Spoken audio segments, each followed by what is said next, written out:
Tastes alright. Oh, a bit hot. Morning guys, my name's Ross and I moved with my family to Australia during a global pandemic. To be honest, I wasn't really sure if I was going to make this video. Most of the content I try to bring you is positive stuff about moving to Australia, but I know that it isn't also healthy to have this endless projection of positiveness and faking that your life is like that just for social media. So I wanted to share a little bit of an insight into the realities of moving to the other side of the world, and the fact of the matter is, sometimes you get sad, and I guess that's okay.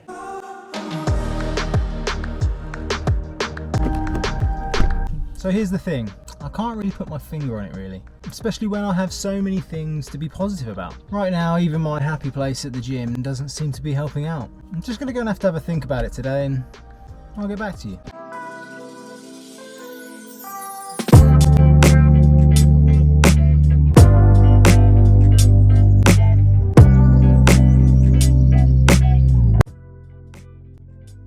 And that was the point that I realised my camera was broken. Now that isn't necessarily a bad thing because it's given me a bit more time to think and reflect on why my mood hasn't been so good. And I know I can literally hear it right now. The keyboard warriors tapping away, telling me how much of a whinging pom I am. But like I said, I think it's important to share with you the full reality of what it's like to move to the other side of the world. So the first thing, yes, we did get COVID. Although my symptoms weren't as bad as Sam's, I don't wish it on anyone at all. Being ill really could be the first real test for what it's like to be in another country without much support from your family. I do really feel sorry for those people that make the move on their own, because we really did rely on each other while it was just us three in the house. And friends that we've made to be able to deliver us stuff. The second thing is the weather. And I guess it takes a year's worth of rainfall falling in less than 6 months and then being plunged into winter to finally realise that the weather in the UK is a bit crap. I didn't realise before how much it affected your mood until I experienced it in a country where I thought the weather was glorious all the time. And then reason number 3,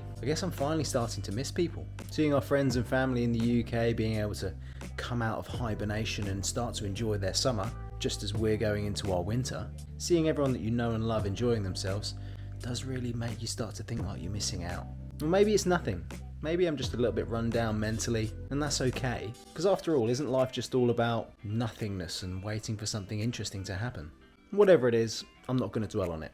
That's not the point. The point is to think, what can we do about all this? The first one, being ill. What can you actually do about it? I guess you can rest, recover, and hopefully spend some time with your family. I know that we did, having to be in isolation for 7 days. You start to feel like hotel quarantine. But at least this time we have a garden. The second thing, the weather. There's not a lot I can do about the weather. But one of the things I did realise was I haven't really bought many cold clothes since I've been here. And I guess I've started to acclimatise to this beautiful Brisbane climate. I guess I haven't really bought any cold clothes since I've been here. And to be honest, that wasn't a phrase that I ever thought I'd be saying whilst I was in Australia. So I guess I need to go out and treat myself. That's not a bad thing. And the last thing, what do we do about our mates?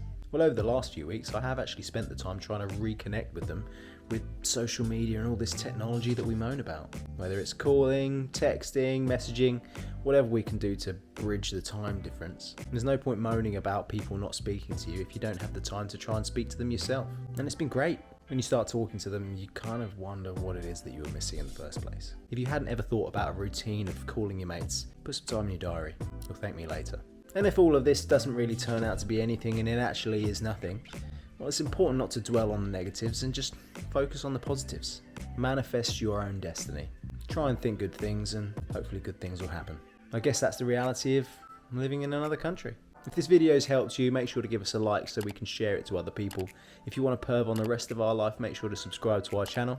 And if you want to see something that's actually positive about living in Australia, because overwhelmingly most of it is, check out this video up here. Or maybe it's just the fact that I have to get used to the idea that come September, I'm going to be living in a house pretty much exclusively full of girls. And that's good too. See you later.